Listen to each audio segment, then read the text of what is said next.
নমস্কার বন্ধু, আমার চ্যানেলে সকলকে জানাচ্ছি স্বাগতম। আশা করি সবাই ভালো আছেন, সুস্থ আছেন এবং আমিও ভালো আছি। আজকের ব্লগটা আরম্ভ করছি আমি এখান থেকেই। এই যে দেখুন, কাল বন্ধুর বাড়িতে খেয়ে এসে রাত্রিবেলা আর কিছু খাইনি, শুনেও খাইনি, আমিও খাইনি। আর দেখবেন কোথাও একটা খেতে গেলে না রাত্রিবেলার তেমন খুব একটা খিদে পায় না, সেই জন্য খিদে পেয়ে গেছে। সকালবেলা এই যে বসে পড়েছি মুড়ি আর তরকারি নিয়ে। ওইদিকে কাপড়গুলো কাচবো বলে কাপড়গুলো সব ভিজিয়ে দিয়েছি আর জলগুলো সব ভর্তি করে রেখে দিয়েছি। শুনো আবার আজকে টিফিন নিয়ে যাবে হচ্ছে রুটি আলু ভাজা, আটাটা মাখিয়ে দিয়ে এলাম। মা ওদিকে রান্না করছে, একটা টক হয়েছে, মসুর ডাল আলু দিয়ে তরকারি করেছে আর কচুগুলো ভাজছে। এইগুলো হচ্ছে আমাদের দুপুরে লাঞ্চের মেনু। তার সাথে আমি একটুখানি তরকারি নিয়ে বসে পড়েছি মুড়ি খেতে। তারপরে কাপড়গুলো সব কাচবো, আবার শুনুকে আনতে যাব। শুনু আজকে সাইকেল নিয়ে যায়নি, ওকে আজকে আমিই দিতে গেছিলাম, সেই জন্য আবার আমাকে আনতেও যেতে হবে।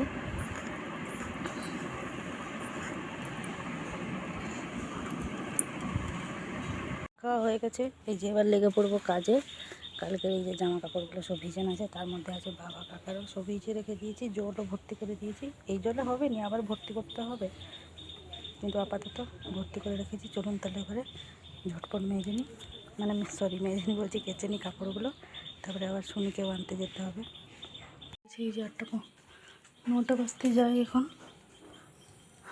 আমার এই যে এদিকে কাপড় কাচাকুচি সব কমপ্লিট, 2 বালতি কাপড় কাচা হয়ে গেল। তার মধ্যেই মা যে রান্নার বাসনগুলো বের করে দিয়েছিল তাকেও সব মেজে ধুয়ে রেখে দিয়েছি। এবার যাবো ছাদে গিয়ে শুকনো দিয়ে আসবো। ভিজে গেছে 9:30, শুনুকে নিয়ে চলে এসেছি। চান করে গেছিলাম তাড়াতাড়িতে, চুলটা ভিজে বলে এই জন্য এইভাবেই রেখেছি, কিছু করার নেই। আবার শুনুকে স্কুলে নিয়ে যেতে হবে। এখন শুনুকে আমি খাইয়ে দেবো। শুনুর টিফিন রান্না বান্না সব কিছুই কমপ্লিট হয়ে গেছে। প্রায় 12টা কাছাকাছি। এই যে দেখুন কী কী রান্না হয়েছিল সেটা একবার আপনার সাথে শেয়ার করে নিই। এই যে কচুটা এভাবে মা ভাজা করেছে মশলা দিয়ে, একটুখানি সেদ্ধ করে জলটা ফেলে দিয়ে তারপরে মশলা দিয়ে ভাজা করেছে। এদিকে আছে চালতার টক, আর এই যে মসুর ডাল আলু দিয়ে তরকারি। এইগুলো হচ্ছে দুপুরে লাঞ্চের মেনু আমাদের। ওকে স্কুলে দিয়ে এসে সব দিন টুকিটাকি কিছু না কিছু কাজ থাকে, সেই কাজগুলো সব মিটিয়ে দিয়ে বাড়ি এসে পৌঁছাতে আজকে পুরো 12টা বেজে গেছে। কী করবো বলুন, কিছু আর করার নেই, একা সংসার, সব কিছু বাইরেটা সব কিছু আমাকে সামলাতে হয়। যেমন ব্যাংক মানে যে কোনো জরুরি কাজ ফাজ সব কিছু আমাকেই দেখতে হয়। তো সব কিছু মিটে দিয়ে প্রত্যেক দিন কিছু না কিছু তো কাজ থেকেই যায়। মিটে দিয়ে বাড়ি এসে পৌঁছাতে 12টাই বেজে গেল। আজকে আবার 2:45 ছুটি, যেহেতু আজকে 5 পিরিয়ড, 2:45 রাখতে যাবো। এবার একটুখানি রেস্ট নেমে যাচ্ছি, বসবো, তারপরে আনতে যাবো।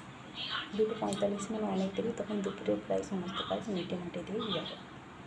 বেজে গেছে এখন 3:30 মতন। শুনুকে স্কুল থেকে নিয়ে চলে এসেছি। আর এই যে পেনটা দেখেছেন, এটা শুনু আজকে গিফট হিসেবে পেয়েছে স্কুল থেকে। সেদিনকে একটা কুইজ কম্পিটিশন হয়েছিল স্কুলে, তো যারা উত্তর দিতে পেরেছিল, তো শুনুদের সি সেকশনের মধ্যে শুনু আর একজন দিয়েছিল। তো ওদেরকে আজকে সব স্টেজে দাঁড় করিয়ে 5 থেকে 12 পর্যন্ত যে মেয়েগুলো কুইজ বলতে পেরেছিল তাদেরকে এই যে প্রাইজটা দেওয়া হয়েছে। তো শুনু এই যে পেয়েছে। দেখুন, গিফটটা কোনো দিন টাকা দিয়ে তুলনা হয়নি।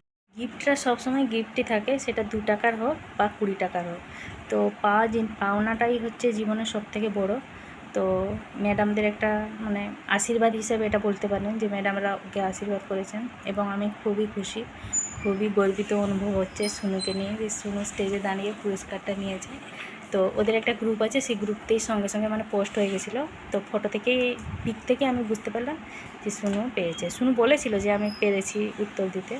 তো এই যে এইভাবে যে গিফটটা দেবে বলে আমি ভাবতে পারিনি। যাই হোক, ম্যাডামদের আশীর্বাদ, আপনারাও সবাই আশীর্বাদ করুন, শুনু যাতে জীবনে অনেক বড় মানুষ হয়, এইটুকুনি আমার প্রার্থনা, আর কিছু না। সবাই মিলে করে আশীর্বাদই করুন। তো শুনুর আবার বিকালে পড়া আছে, এই যে 3:30 মতন বাজে। টিফিনটা নিয়ে গেছিলো রুটি আলু ভাজা, রিটার্ন এসছে। ওকে আবার এখন আর একটু কিছু খাইয়ে দেবো, তারপরে পড়তে যাবে, আবার ওকে দিতে যেতে হবে। খাওয়া হয়ে গেছে, তা খাইয়ে দিলাম। আমাকে বললো, মা একটুখানি চানাচুরের মধ্যে লেবু আর একটুখানি পেঁয়াজ কুচি করে আমাকে একটুখানি গুলিয়ে দাও। তো ওইভাবেই মাঝে মাঝে খাই চানাচুরটাকে। চানাচুরে এইভাবে পেঁয়াজ কুচি, একটুখানি লেবু, একটুখানি লবণ দিয়ে গুলিয়ে দিলে ও বসে বসে চামচে খায়, ভালোবাসে খেতে। আমিও ঠিক যখন শুনুর মধ্যে আমি ছোটো ছিলাম, তখন আমিও ঠিক ছোটোবেলায় এইরকমই খেতাম। ওই জন্য আমার মতনই হয়েছে। খাক, ততক্ষণে আমি ওদিকে রুটিটা করে নিই, তারপরে ওকে আবার দিতে যেতে হবে টিউশনে 4টের সময়।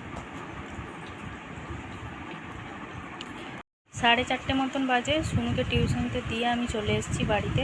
আর রুটিটা তো আগে থেকে করে রেখে দিয়ে গেছি, সন্ধ্যার ঝাড় ফাঁড়ে দিয়ে দিয়েছি। এসে সমস্ত কাজ কমপ্লিট হয়ে গেছে, এখন একটুখানি বসে আছি। সারাদিনের মানে কাজ বাজ এখনই শেষ হলো, শুধু রাত্রিবেলায় খাওয়া দাওয়া, আর কোনো কাজ নেই তেমন।